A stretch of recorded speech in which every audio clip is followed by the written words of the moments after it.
Y nosotros se nos vamos hasta Málaga y está nuestro buen amigo, el coronel Enrique de Vivero. Don Enrique, ¿qué tal? Buenos días. Buenos días, Santiago.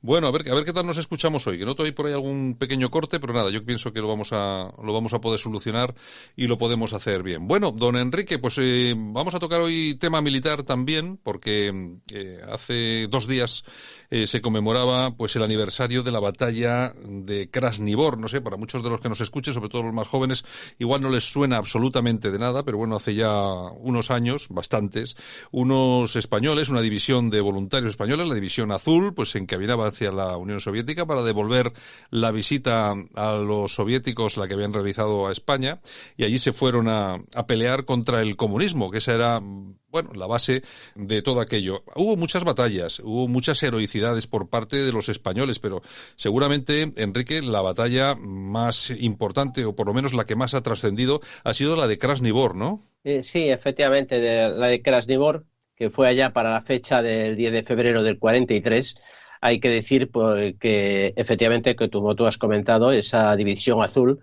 que adquirió el nombre de la 250 División de la Wehrmacht, Ujú. así se le denominó, pasó a denominarse, quedó encuadrada en el ejército alemán.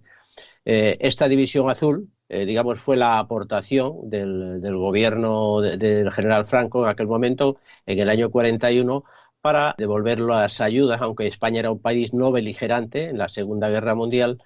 Y en el año 41 es cuando esta división, totalmente de voluntarios, se desplaza hacia Alemania para después incorporarse a lo que era el Frente del Este, el Frente Ruso. Y estuvo allí hasta octubre del 43. Tuvo dos bandos de generales, el primero fue el general Muñoz Grande y después el otro el general Esteban.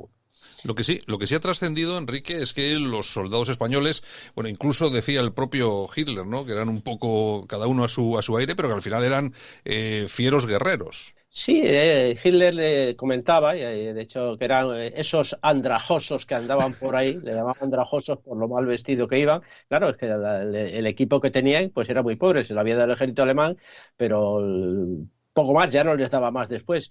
Y sin embargo decía que eran esos andrajosos, pero que todos sus mandos, todos sus generales deseaban tener a esa unidad, a esos españoles bajo su mando. O sea que se ve que los apreciaban y los valoraban, En esta, efectivamente. en esta batalla, Enrique de Krasnivor, los españoles, además en un número infinitamente inferior que los rusos, los soviéticos, lograron detener las tropas soviéticas, ¿no? Efectivamente, esto está encuadrado dentro de lo que era el frente norte, donde estaba el grupo de ejércitos del norte alemán, en las proximidades de Leningrado, San Petersburgo, antes del régimen soviético San Petersburgo y Ujú. ahora posterior, después del régimen soviético, también San Petersburgo. En aquella época era Leningrado, era una ciudad muy importante, era un polo industrial con muchas industrias y entonces Hitler quería ocuparlo, conquistarlo para hacerse dueño de toda esa zona industrial, cosa que los soviéticos, Stalin, no quería que conquistasen. Entonces se había producido el embolsamiento, el cerco de Stalingrado, que llegó, perdón, de Leningrado, que llegó a durar 300 días, con lo cual un tiempo apreciable, o sea, más de 300 días. Y entonces este cerco, que se intentó romper varias veces, pero el que, digamos, tuvo más posibilidades de éxito fue este en el que participó la División Azul. ¿Qué sucede en ese momento? El ejército soviético plantea una operación que le llama la Operación Estrella Polar. Se da cuenta que hay una zona del frente donde está la división española y ellos estiman, al hacer el estudio de sus factores de la decisión que toman ellos, piensan que al ser una unidad española, una unidad de otro ejército que no estará cohesionada y lo consideran un punto débil y fácil de atacar por ahí, romper el frente para, digamos, romper lo que es la bolsa de Leningrado. Efectivamente, se equivocaron de punto a punto. La División Azul, que estaba formada en ese momento por aproximadamente unos 6.000 hombres, tenía 3 regimientos de infantería, llevaba un batallón en reserva también, tenía zapadores y un grupo de cañones contra carro, era la artillería que llevaba de aquella época.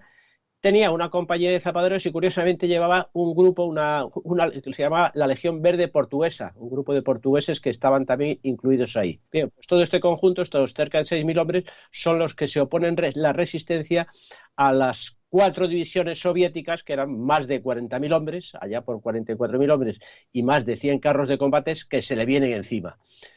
esta división española aguanta como puede. El 18º ejército alemán, que era en el cual estaba englobada la división azul, la verdad es que había descuidado bastante el frente este, lo había dejado debilitado, y se encuentra con que en un principio las tropas españolas empiezan a ser arrolladas en el sentido que los van matando, claro. Es que recibir 40.000 personas, 40.000 hombres que se te vienen encima contra cerca de 6.000, pues era peligrosísimo. Hasta que llega un momento que ceden terreno, se anclan al terreno y resisten allí, y allí aguantan todo el empujón de los carros de combate y los retienen durante una mañana y una tarde entera hasta que reciben digamos ya el apoyo de las unidades alemanas. En la preparación artillera que emplearon los soviéticos en aquel momento duró más de 2 horas y gastaron del orden de cerca de 40.000 proyectiles, aparte de los ataques de aviación. El resultado fue tremendo, o sea, el resultado fue cerca de 2.600 españoles muertos, pero sin embargo desde el otro lado fue muchísimo peor, o sea, se hicieron unas bajas de 16.000 muertos en el ejército soviético. Y después, como cosa curiosa también, la verdad es que se batieron allí el cobre en unas condiciones de una penosidad tremenda, con nieve, con frío, con hielo, con lluvia, con barro, todo. El combate es malo en cualquier época del año, pero en invierno es tremendo. Aquí es donde hay que citar dentro de las primeras unidades que estaban en el frente, en el regimiento 262, creo recordar, estaba el capitán Palacios, el capitán Teodoro Palacios Cueto. Sí. Capitán Teodoro Palacios Cueto, que es un hombre que lo hacen prisionero y durante 11 años, con otra serie de soldados y oficiales y suboficiales españoles, estuvo prisionero en un campo de prisioneros en Siberia. Lo estuvieron paseando por toda Siberia. Y allí estuvo 11 años hasta que fue liberado en el año 1954. Se le concedió la Cruz Laurea de San Fernando y posteriormente ascendió a general. Pues este hombre, Teodoro Palacios, estaba en las primeras unidades, esas unidades que se vieron desbordadas y aplastadas materialmente por las unidades. Embolsaron a la compañía del capitán Palacios y hicieron prisioneros a los que no habían matado, que fueron la mayoría. Y Oye, esto es, digamos, es el recuerdo. Enrique, vamos a ver, las tropas españolas han entrado en combate fuera de España en numerosas ocasiones, hombre, en algunas misiones de paz, entre comillas, como esta que estamos comentando, que estamos conmemorando ese aniversario de la batalla de Krasny Bor, pero desde luego ha habido otra. ¿Qué otra batalla en la que participasen españoles fuera de España, por así decirlo, destacarías tú? Pues mira, también se ha celebrado el mes pasado, en enero, lo que es el aniversario del combate de Chera, que se celebró en Almería. Ajá, claro. Un acto conmemorativo, el día 6 de enero, 7 de enero, creo recordar que hubo una formación donde está asentada la brigada Alfonso XIII. Chera es un lugar que está en lo que era el antiguo Sáhara español, Sáhara español en la zona norte. Esa zona norte yo la conozco muy bien porque estuve allí durante 5 años, la conozco. El combate de Chera se circunscribe en una zona que es en el cauce de un río seco. En el desierto, estas cosas, este tipo de accidentes orográficos son bastante curiosos. Es un cauce de un río seco con unas paredes laterales de unos 50 o 60 metros de altura, pero cortados a pico. Y ese cauce del río seco en algunas zonas tiene vegetación. Pues este combate de Chera tuvo lugar allá por el año 58. Participó en él la 13 bandera. En aquella época, recordemos que para ambientarlo, que en el 56 se había dado a Marruecos la independencia, provocada, digamos, a remolque de Francia, tuvo que dar la independencia a la parte suya del protectorado, pero sin embargo, lo que sí dio en la zona norte, en la zona sur, ya sea en la zona de Ifni, que podríamos hablar otro día para no meternos ahí, pero vamos, pues se podría interesante hablar otro día, y esto fue en el Sáhara. En el Sáhara, en la capital era el Aaiún. La verdad es que en aquella época, año 58, pues eran 4 casitas y poco más. Y entonces esta 13 bandera ya le estaban hostigando. El rey Mohamed V ya había preparado a sus ejércitos de liberación marroquí, lo había mandado hacia el sur para hostigar en Sidi Ifni y hostigar en el Sáhara, en lo que era la Sáhara, Río Colorado, sería traducido. Esta gente, ¿qué sucede? Son unas fuerzas, en esa zona había cerca de 5.000 o 6.000 combatientes guerrilleros. del ejército marroquí, del ejército de liberación, no del ejército de las Fuerzas Armadas Reales. Entonces, la 13 bandera va en una zona, en misión de reconocimiento por esta zona del río, y hay un momento en que se encuentra que recibe fuego de un recodo de este río seco, donde hay vegetación y donde hay montículos de arena con dunas, y entonces dentro del desconcierto que les produce inicialmente, no esperaban esta, quizá yo veo ahí que había falta de información, hubo falta de información en lo que había, también estamos hablando de que los medios eran muy limitados, no había aviación de reconocimiento allí en el Sáhara en aquella época, los vehículos que llevaban eran camiones y vehículos, el vehículo Jeep, que procedía de la época de la guerra de Corea, que era lo que teníamos, de material americano, y entonces los medios la verdad es que eran bastante pobres. Las armas eran lo mejor que teníamos, eran morteros de 81 y ametralladoras, hasta ahí llegábamos. Y el mosquetón Mauser, que era el reglamentario en aquella época. Digamos, el material era en aquella época bastante limitado. ¿Qué sucede? Que en esa zona del río aparece del orden de uno, como se supo después, cerca de unos 500 combatientes, por lo que se estimó por los datos que se consiguieron en aquella época. Estos combatientes atacan a esa unidad de la Legión, que al final la que acaba dentro del cauce del río es una sección de la Legión, de la 13 bandera, y que la manda un brigada Fadrique Gastromonte. Este brigada, con sus 30 y tantos legionarios, entra en el cauce con la finalidad de evitar que se escapen el enemigo. No lo consigue, al revés, la cantidad de atacantes que hay es tal que no consiguen salir de allí. Entonces el brigada y el legionario Maderal Oleaga son los dos que permanecen allí, cada uno con un fusil ametrallador, y evitan que el resto de los combatientes puedan salir de allí. Al final, ¿qué sucede? Mueren estos dos, tanto el brigada como el legionario Maderal Oleaga, que son los que, digamos, aguantan hasta el último momento.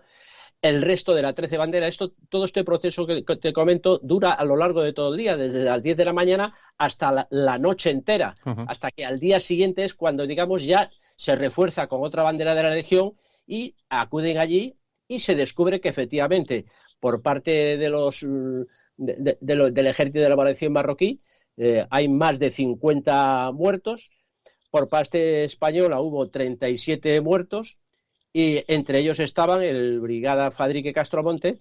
Yo conocí a la familia, como anécdota, comentar que el brigada Fadrique Castromonte estaba recién casado. Pocos después de días, pasada su luna de miel, poquitos días después, allí en Las Palmas de Gran Canaria, lo llamaron precisamente para, digamos, para alertarlo y movilizarlo por la situación que había en el Sáhara. Digamos, dejó a su mujer y dejó una viuda que no pudo tener hijos, vamos, sí, realmente. Y lo curioso es que estos dos hombres, tanto al brigada como al legionario Maderal Oleaga, son los dos últimos, digamos, militares españoles a los que se le ha concedido la Cruz Laureada de San Fernando. Efectivamente. Bueno, y el Maderal, que era de aquí, de Erandio. Exactamente. Tenía su estatua puesta en Erandio hasta que los batasunos la cogieron a hombros y la tiraron a la ría. Menos mal que luego después se la llevaron, la rescataron y ahora creo que está ahí abajo, ¿no? Creo que está guardada en el Museo de la Legión. Creo que está guardada en Almería. Sí, es posible, no lo sé. Yo sé que se la llevaron hacia abajo y claro, para sacarla de aquí, pues si no acaba otra vez en la ría, porque aquí la gente... Esas cosas que suceden, esas cosas, no... Pues el odio de esta gente, de los simpatizantes, de los filoetarras, es tremendo. Pues muy bien, pues don Enrique de Vivero, coronel Enrique de Vivero, pues muchas gracias. Hoy hemos hecho, bueno, un recuerdo muy chulo y a ver si hablamos un día del IFNI, que sí que me he quedado yo con ese tema. Ahí estaría relacionado, probablemente darle un repasito en su momento, más adelante si quieres, al tema de la Marcha Verde, el porqué de la Marcha Verde.